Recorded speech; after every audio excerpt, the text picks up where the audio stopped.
जैसे ही big boss 19 के घर में तानिया मित्तल फरहाना के साथ बाहर बैठी थी, तभी फरहाना ने अमल को लेकर कुछ ऐसी बातें कह दी जिन पर यकीन करना तानिया के लिए मुश्किल था। तानिया हमेशा से अमल पर एक बेसिक भरोसा रखती थी, भले ही दोनों के बीच नोकझोंक चलती रही हो, मजाक मस्ती हो या कभी कभी अनबन भी।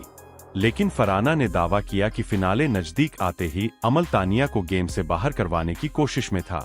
फरहाना के मुताबिक जैसे ही घर में करीब 60 दिन पूरे हुए और फिनाले में 4-5 हफ्ते बचे थे, तभी से अमल तानिया की गेम प्ले पर नजर रखकर उसे कमजोर दिखाने की प्लानिंग में था।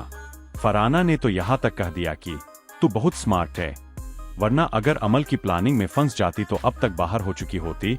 यह सुनकर तानिया एकदम शॉक रह गई। तानिया के लिए यह बात मानना आसान नहीं था, क्योंकि अमल कई बार मजाक में उसे बाहर करवाने वाली बातें बोलता था, लेकिन तानिया हमेशा उसे सिर्फ मजाक समझकर हंसकर टाल देती थी। हालांकि रात के समय जब भी अमल सीरियस होकर बातें करता था, तब उसका एक बिल्कुल दूसरा रूप दिखता था, जहां पर वह अपनी पसंद नापसंद, रिश्ते की संभावनाएं और कुछ स्ट्रैटेजीज के बारे में बात करता था।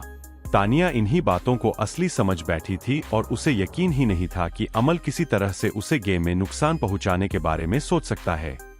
अब सवाल यह है कि फरहाना सच बोल रही है या यह सब फिनाले से पहले का माइंड गेम है।